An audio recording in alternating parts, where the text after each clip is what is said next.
아멘. 제가 오래전에 이 백석대학교 전신이었던 방배동 총회신학대학에서 학생들을 가르친 적이 있었습니다. 그런데 참 이상하죠. 과제물 제출 마감일이 되면 꼭 하루, 이틀, 일주일 늦게 되는 학생들이 있었습니다. 무조건 받지 않는다 해도 역시 늦게 내는 학생은 늦게 냈습니다. 60점 이하면 과락입니다. 그러면 4학년의 경우는 한 학기를 더 등록금을 내야 돼요. 그래서 미리 과락이 예상되는 학생들한테 이렇게 여기 특별히 공부해라 이 얘기해도 채점을 해보면 너무 실망스러워요. 왜 그럴까? 그래서 1대1로 만나보면 다른 학생들보다 특별히 바쁘지가 않아요. 아르바이트를 한다거나 직장생활을 한다거나 그렇지 않아요. 지적인 능력이 특별히 떨어지는가? 그것도 아니에요. 무엇이 문제인가? 이 시간 관리의 습관이 안 되어 있는 거예요. 집중적으로 공부하는 훈련이 되어 있지가 않는 것이죠. 습관은 인격을 형성하는 데 매우 중요합니다. 유명한 그리스도의 차인이었던 아리스토텔레스는 이런 글을 남기고 있습니다. 그의 인생은 그 인생에 반복하는 삶의 총합이다. 한 인생의 탁월성이란 단 하나의 행위의 탁월성이 아니라 계속적 습관의 탁월성이다. 여러분 들어보셨죠? 생각을 심으면 행동을 낳고, 행동을 심으면 습관을 낳고, 습관을 심으면 성품을 낳고, 성품을 심으면 운명을 낳는다. 우리는 내가 한가할 수 없는 어떤 운명과 숙명에 맞부딪히게 될 때 이건 내 힘으로 극복할 수 없었던 거야. 이건 어쩔 수 없는 일이라고 자포자기하기 쉬운데 그 운명이 결국은 무엇이냐? 내가 살았던 습관의 축적일 수 있다는 말이죠. 수년 전에 이 전옥표 씨가 이기는 습관이라는 책을 써서 150만 부 팔렸던 베스트셀러 작가가 되었습니다. 그는 삼성전자의 전무이사였습니다. 숭실대학 교수를 했습니다. 위닝 경영연구소 소장을 했고 신학을 해서 목회까지 하고 있습니다. 그가 이 책 서론에서 이런 글을 남깁니다. 마케팅의 수장으로, 유통의 사령관으로, 기업의 경영자로 수많은 사람들을 만나고 지휘해오면서 일도 인생도 비즈니스도 결국은 습관이 결정한다는 사실을 절감해왔다. 무엇이 결정한다고요? 습관. 1등을 해본 사람이 1등을 하고 이기는 것도 이겨본 사람이 이기더라. 그는 이 이론을 기초로 해서 기업이나 조직이 가져야 될 승리하는 습관 22가지를 이 책에서 소개해주고 있습니다. 그런데 우리가 신앙생활에서 어떻게 승리할 수 있는가 똑같이 적용해 볼 수 있습니다. 생활할 때 우리가 때로 쓰러질 때도 있죠. 넘어질 때도 있죠. 패배할 때도 있죠.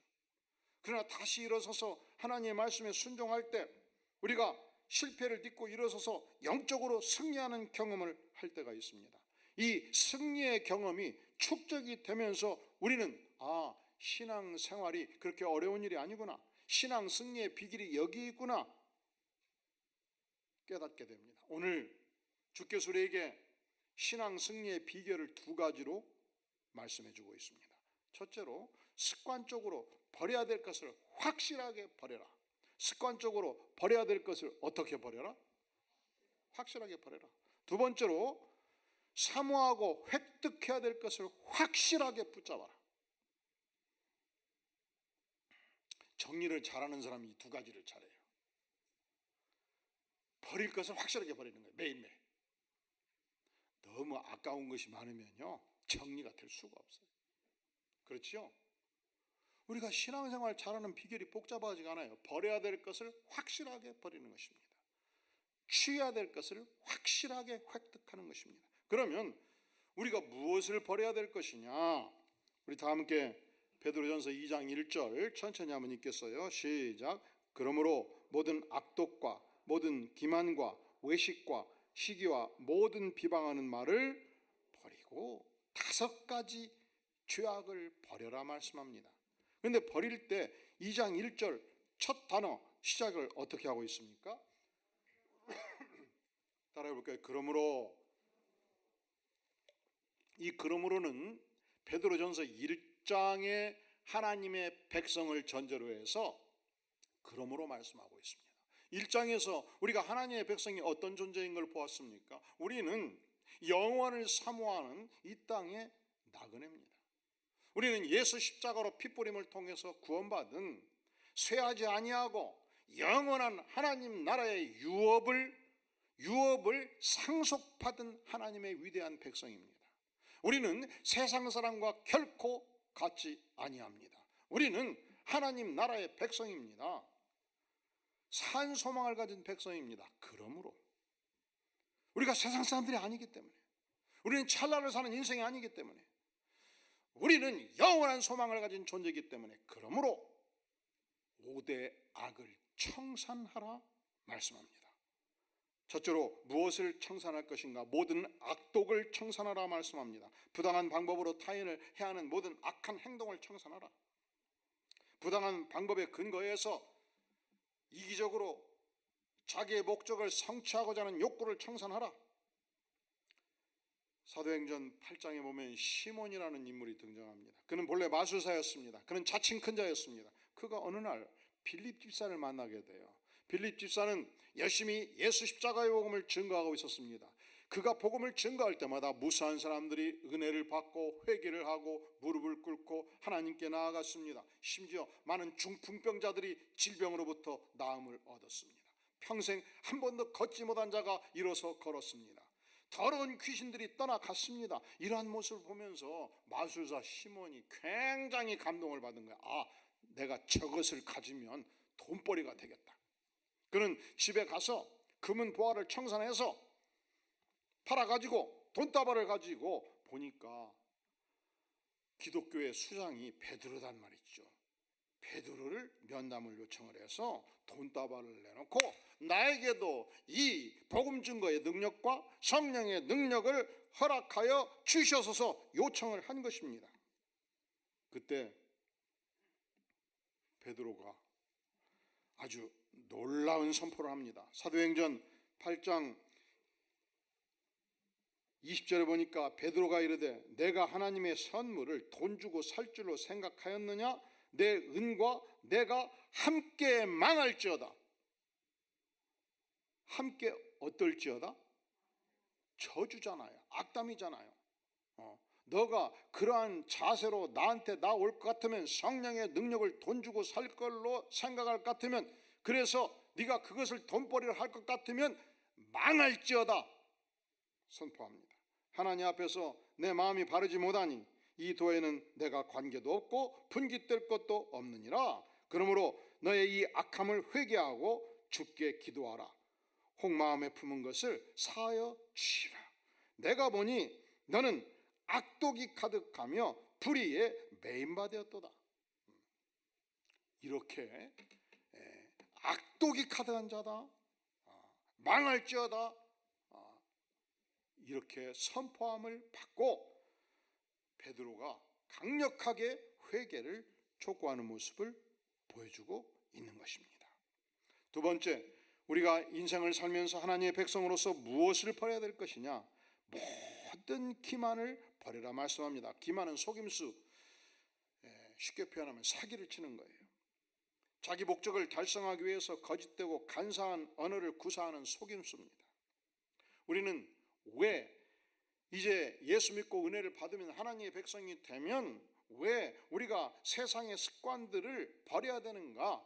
우리는 천국 백성이기 때문에, 우리는 세상 사람과 다르기 때문에 달라야 돼요.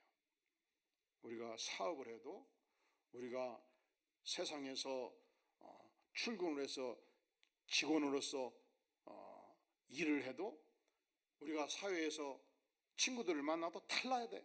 뭐가 달라야 되냐? 나는 하나님의 말씀을 따라 모든 기만을 버리고 하나님의 백성의 정체성을 가지고 살겠다. 이 결심이, 이 은혜가 우리에게 필요한 것입니다. 예수님께서 하나님의 아들로서 이 땅에 오셨을 때 천국의 복음을 증거하셨습니다.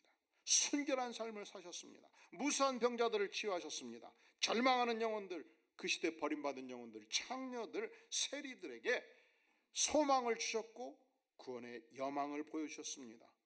예수님이 가는 곳곳마다 백성들이 힘을 얻었고 용기를 얻었고 말씀을 듣고 생명을 얻었고 예수님은 인기 절정이었습니다. 그런데 그 시대 바리새파 지도자들은 율법으로 백성들을 얽어매었습니다. 존경을 받지 못했습니다. 이것이 저들에게 올무가 되었고 시샘이 되었습니다. 우리가 받아야 될 존경을 예수님이 다 빼앗아 가는구나. 그래서 저들이 안 되겠다, 뭔 대책을 세워야 되겠다. 그들이 바리새파 지도자들이 함께 모였습니다. 마태복음 26장 3절에 보면 그때 제사장들과 백성의 장로들이 가야바라 하는 대제사장의 관정에 모였습니다. 대제사장의 직무실에 모였습니다. 무엇을 했느냐? 예수를 흉계로 잡아 죽이려고 의논을 했습니다. 예수를 흉계로 잡아, 이 흉계로 잡다는 그 표현 자체가 예수님을 기만해서 속여서 잡아 죽이고자 한 것입니다. 하나님이 이 기만을 대단히 싫어하십니다. 세 번째, 우리가 무엇을 청산할 것인가? 외식을 청산하라 말입니다. 외식은 겉과 속이 다른 마음입니다. 위선입니다. 이 외식이라는 단어가 마스크로부터 나왔어요. 유래가 고대 사회에서 가면 무도회를 많이 하죠. 한 배우가 마스크 석 장을 가지고 오는 거야. 하나의 마스크는 아주 부드럽고 양심적인 신사의 모습의 마스크를 쓰고 나와서 연기를 하다가 다시 사라졌다 다시 등장하는데 아주 속임수에 능한 악한 인간의 마스크를 쓰고 나오고, 그 다음은 가발을 쓰고 여인의 모습으로 나오고, 똑같은 속사람은 한 사람인데 나타나는 인생의 모습이 세 가지로 나타나지 않겠습니까? 그것을 외식이라 표현합니다. 예수님은 그 시대 바리새인들을 향해서 화 있을진저 외식하는 바리새인들이여 이렇게 질책을 했습니다. 부모님이 굶주리실 때 효도는 아주 간단해요. 어떻게 하면 효도입니까? 맛있는 음식 장만해서 갖다 드리는 게 효도지요. 겨울철 부모님이 추위에 떨 때 효도하는 것은 간단해요. 내가 살고 있는 주택에다가 방 한 칸 들여서 난방시설에서 모시면 효도가 아니겠습니까? 그런데 그 시대 바리새인들은 이렇게 효도를 했습니다. 드디어 1,000만 원이 생겼습니다. 50만 원 들여서 맛있는 음식 준비해 가면 되는데 그게 아까웠던 거예요. 950만 원 들여서 열심히 방 한 칸 드리면 되는데 그 돈이 아까웠습니다. 그러면 이렇게 할 수 있었어요. 이 돈다발을 봉투에 넣어가지고 봉투 겉에다가 하나님 이거 하나님께 드립니다 하고서 고르판 써가지고 딱 올려놓고 하나님 이것은 하나님 몫입니다 선포를 합니다. 우리 부모님 도와야 될 것인데 하나님이 우선이오니 고르반으로 묶어 두겠나이다 하면은 부모님을 대접한 것이 된 걸로 인정이 됐어요. 효도를 한 것으로 인정이 됐어요. 그리고 세월이 흘렀습니다. 이 돈이 너무 소중했습니다. 용돈으로 써버렸습니다. 그럼 어떻게 하면 돼요? 하나님, 그때는 이미 하나님께 드렸고 지금은 내 형편이 이러하오니 하나님도 나를 이해하여 주시옵소서 기도하면 된다는 거예요. 이게 뭐예요? 이것을 위선이라 표현한 것입니다. 마태복음 23장에서 그 시대 바리새인들의 삶의 모습을 주께서 질타하십니다. 25절 화 있을진저 외식하는 서기관들과 바리새인들이여 잔과 대접에 겉은 깨끗이 하되 그 안에는 탐욕과 방탕으로 가득하게 하는도다. 부부가 직장생활을 하면 월요일부터 금요일까지 대단히 바쁘지요. 새벽부터 출근하지요. 밤늦게 들어오면 밥을 지어서 함께 부부가 먹고 새벽에 간단히 차려 먹고 나가고, 그런데 아무리 바빠도 항상 설거지는 100% 처리한다. 그러고 살면 병나요. 너무 피곤하면 쌓일 때까지 싸지게 놔둬버리자. 그리고서 아침에 일어나 봤더니 새로운 그릇이 하나가 없네. 그래서 설거지 때 가가지고 보니까 냄새가 푹푹 나는데 하나를 꺼냈어요. 보니까 곰팡이가 핀 것 같아. 그래서 물만 쏙 빼고 겉만 깨끗이 닦았어요. 닦아가지고 하얀 쌀밥 푹 고봉으로 퍼서 남편 책상에 딱 올려놨어요. 들어보세요. 화이트진저 외식하는 서기관들과 바리새인들이여, 잔과 대접의 겉은 깨끗이 하되 그 안에는 탐욕과 방탕으로 가득하게 하는도다. 너희들이 바로 이 탐욕의 그릇이도다. 아무리 외모를 깨끗이 한들 탐욕과 방탕의 속이 깨끗해질 수 있겠느냐? 이것이 외식이라고 주께서 질타를 가하십니다. 두 번째 예를 말씀하십니다. 26절 이하 눈먼 바리새인이여, 너는 먼저 안을 깨끗이 하라. 그리하면 겉도 깨끗하리라. 화이트를 진저 외식하는 서기관들과 바리새인들이여, 회칠한 무덤 같으니 겉으로는 아름답게 보이나 그 안에는 죽은 사람의 뼈와 모든 더러운 것이 가득하도다. 그렇게 질타를 가하고 있습니다. 유대의 유명한 가문의 인물들은 그 가문마다 별도의 무덤을 가지고 있었습니다. 우리는 전통적으로 토장이지요. 땅에 묻어요.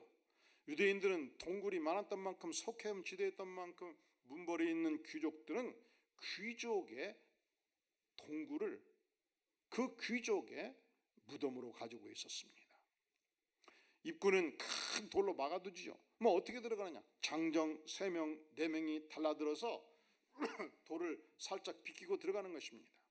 들어가면 7대조, 8대조, 10대조 어르신들의 유골들이 쭉 있습니다. 마침 한 달 전 어르신이 돌아가셔서 동굴에 안치를 했습니다. 다시 들어갈 일이 있어서 한 달 후에 무덤을 열고 들어갔습니다. 시신이 부패한 냄새가 진동을 했습니다. 무수한 뼈들이 있습니다. 그런데 아무리 이 동굴을 큰 돌로 막아놓고 그 돌 위에 난 구멍들을 회사머리로 다 막아놓고 아름다운 그림을 그려놓는다 한들 이 동굴이 유명한 이 동네 어느 집안의 무덤이요라고 말한다 한들 이 동굴 안에 부패한 시신과 뼈들이 어디로 가겠느냐? 너희들이 바로 모습이, 외식하는 모습이 바로 이 모습이다. 그렇게 우리 예수님께서 질타를 가하고 있는 것입니다. 우리가 날마다 무엇을 버려야 될 것인가? 악독을 버리고 기만을 버리고 외식을 버려라. 우리가 날마다 무엇을 버려야 될 것인가? 4번째 시기와 5번째 비방을 버려라. 그렇게 말씀하고 있습니다. 시기는 다른 사람의 성공과 축복에 대해서 질투하는 마음입니다. 비방은 온갖 종류의 중상모략이나 악담을 말합니다. 이 질투로 가득 찬 독수리 한 마리가 있었습니다. 질투의 화신의 독수리. 그가 마침 다가오고 있는 사냥꾼을 향해서 말해서, 사냥꾼 아저씨, 저 닭뱃을같이 화려한 모습을 하고 있는 독수리 당신 맞출 수 있겠어? 한번 쏘아서, 화살을 쏘아서 떨어뜨리지 않겠어요? 알았다.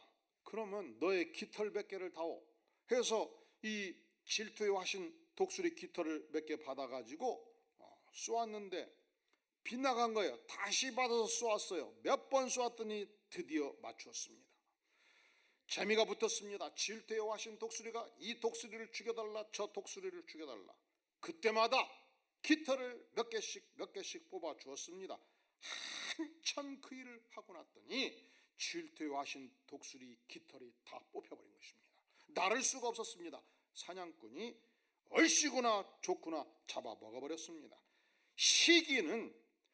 시기를 받는 상대방을 괴롭히는 것으로 끝나지 않아요. 시기는 자기를 망하게 하는 것입니다. 잠언 24장 20절을 말씀하기를 마음의 화평은 육신의 생명이나 시기는 뼈의 썩음이니라. 시기는 뼈를 썩게 만드는 거예요. 시기와 비방은 성도 관계를 파괴하는 주범입니다. 아니, 모든 이 땅의 공동체를 파괴하는 주범입니다. 우리 교회는 우리 성도님들이 등록해서부터 성경 공부를 할 뿐만 아니라 큐티 훈련을 할 뿐만 아니라 임직할 때도 말씀의 훈련을 진행해 오고 있습니다. 지금 오늘 이 따님을 결혼케 하는 우리 고장로님 그룹, 강장로님, 박장로님 임직할 때는 5년 임직 훈련을 해서 투표로 임직 후보가 되었습니다. 그리고 7년을 훈련을 해서 임직을 하는데 마지막 3년은 광교를 개척할 때 이 멀리 사는 성도들을 실어 나르는 일을 3년 동안 했고, 그리고 매주 토요일마다 3년을 화장실 청소를 하면서 우리가 장로로서 존재해야 될 이유가 무엇이냐, 내일 교회를 섬기는 백성들의 행복하게 신앙생활을 하도록 돕교회에서 우리가 존재한다, 이 신앙 고백을 훈련을 통해서 말씀의 교육을 통해서 10년 깊이 장착하는 삶을 살면서 여기까지 왔습니다. 그리고 다시 장로, 권사, 안수집사 임직 훈련을 막 시작하려고 시작했는데 이 코로나가 와버린 거예요. 그래서 하다 못하고 이제 권사님들 훈련 임직 위해서 한 8개월 하는데 자꾸 물어요. 언제 임직하냐고. 제가 아무 얘기를 안 해버렸습니다. 언제 임직하냐고. 임직하는 게 중요한 게 아니에요. 내가 하나님의 사람이 되는 게 중요한 거예요. 임직하는 게 중요한 게 아니에요. 내가 하나님의 말씀으로 버릴 걸 확실하게 버리고 하나님의 말씀의 사람이 되는 것이 중요한 거예요. 시기와 비방은 모든 교회 공동체, 모든 차선단체, 아니 이 땅의 모든 공동체를 끊임없이 괴롭혀온 파괴의 고질병이에요. 인간이 이거 쉽게 극복 못해요. 여러분들이 아파트 분여회에서 회장, 총무, 회계를 3년만 해보세요. 인간의 시기, 비방이 진짜 치도가다는 걸 알 거예요. 여러분들이 기업에서 간부로 한 3년만 일해보세요. 아무리 유능한 인물들도 이 시기, 비방의 올무에 딱 걸리면 결코 쉽게 벗어나지 못한다는 걸 알게 될 거예요. 사실은 교회도 그래요. 여러분, 웬만하면 교회 공동체 깊이 들어가지 마세요. 이렇게 주장하는 사람들이 있어요. 왜? 들어가서 죽을 고생한다는 거예요. 왜 그러느냐? 훈련받지 않는 분들이 교회 지도자가 되니까 그러는 거예요. 그러니 교회가 아무리 많은 훈련을 해도 결코 과한 훈련은 존재하지 않아요. 충분히 훈련을 받아야 돼. 그리고 심령이 바꿔져야 되고 입이 봉쇄돼야 돼. 입이 썩어버리든지 변하든지 둘 중에 하나가 돼야 돼. 입이 베드로가 얘기했잖아요. 망할지어다. 썩어버리든지 변하든지. 그러지 않으면 희망이 없어요. 그러니까 훈련을 충분히 하는 것이 저주입니까? 축복입니까? 훈련을 충분히 하는 것이 저주입니까? 축복입니까? 이번 장로, 권사 임직 훈련을 받는 분들도 축복의 인물들이 될 수 있기를 주의 이름으로 축원합니다.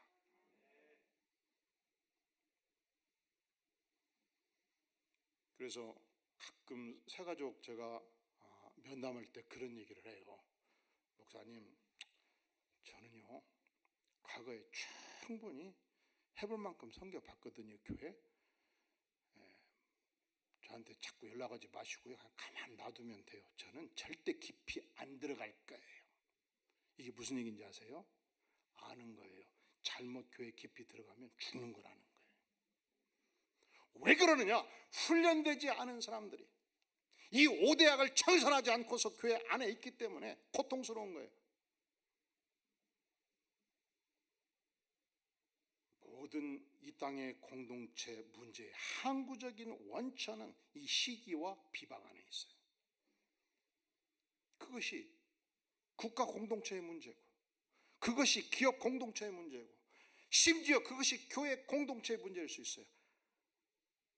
뿐만 아니라 사랑하는 성도 여러분, 결혼한 형제들이 동서로 모일 때 어린 시절 내 것 없이 끝없이 나눠줬던 형이 동생이 결혼하고 동서들과 만나면서 깨어져 갑니다. 결혼한 자매들이 남편들과 함께 만나면서 깨어져 갑니다. 사촌 간에 육촌 간에 얼마나 뜨겁게 애정어린 관계를 맺었습니까? 가족 공동체가 깨어져 갑니다. 얼마나 혈연 공동체가 축복의 공동체입니까? 얼마나 영적인 가족들이 우리에게 생명의 공동체입니까? 그런데 우리나라는 그런 속담을 가지고 있잖아요. 사촌이 논사면 어디가 아프다. 어디가 아프다. 사촌이 논사면 배 아픈 데서 안 끝나요. 꼭 사촌이 논사면 우리 집 앞에 돈을 사버려. 그래서 아침에 눈 뜨고 나가려면 배만 아픈 것이 아니고 눈도 아파요. 눈이 아파서 볼 수도 없고 보기도 싫어요. 사촌이 잘 되는 것을 보면 얼굴까지 아파버려요. 금방 얼굴 표정부터 시커멓게 변색되고 얼굴 표피가 부들부들 떨리고 턱이 덜덜 떨려서 말조차 더듬어 버려요.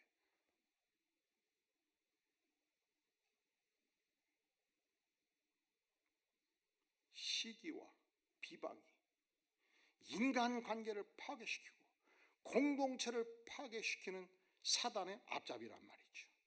사랑하는 성도 여러분, 교회 공동체에서 서로 나눌 때 조심하세요.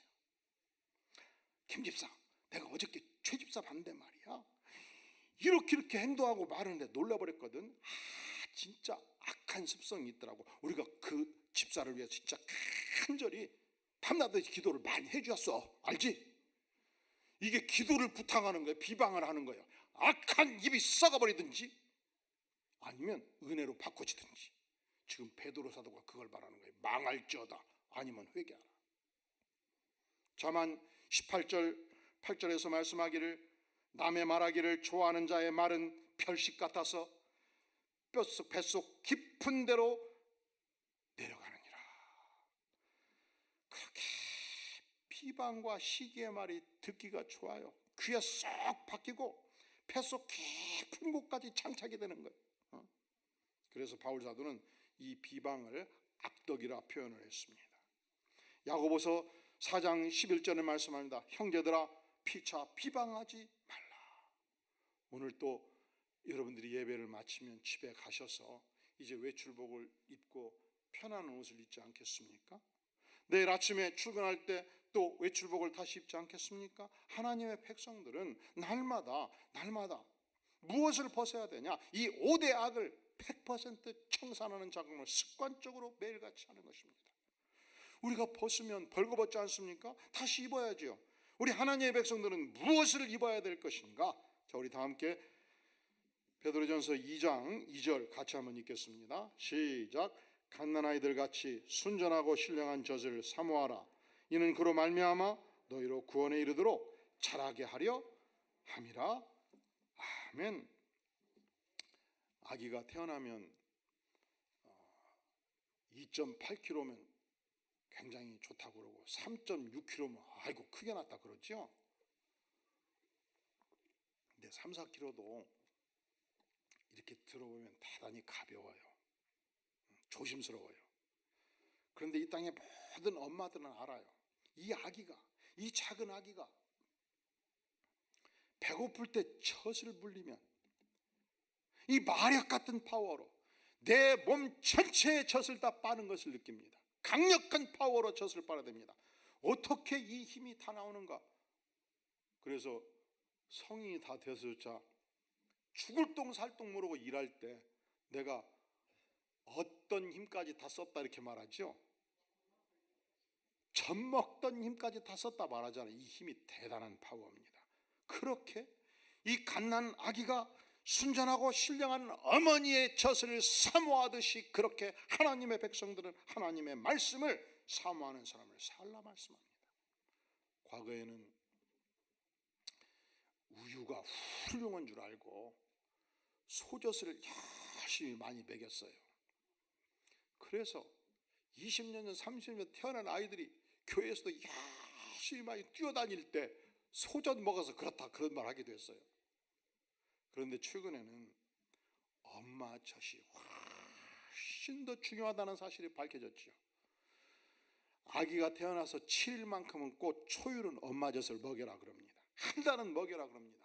1년 먹여라 말합니다. 이 엄마 젖 안에 항생제가 들어있다. 엄마 젖을 먹일 때 평생의 사랑을 먹는다. 엄마 젖 안에 특별히 아기한테 필요한 충분한 단백질과 칼슘이 있다 말합니다. 소화 효소가 들어있다 말합니다. 첨부의 영양제가 들어있고 질병 저항력을 강력하게 함유할 수 있다 그렇게 말합니다.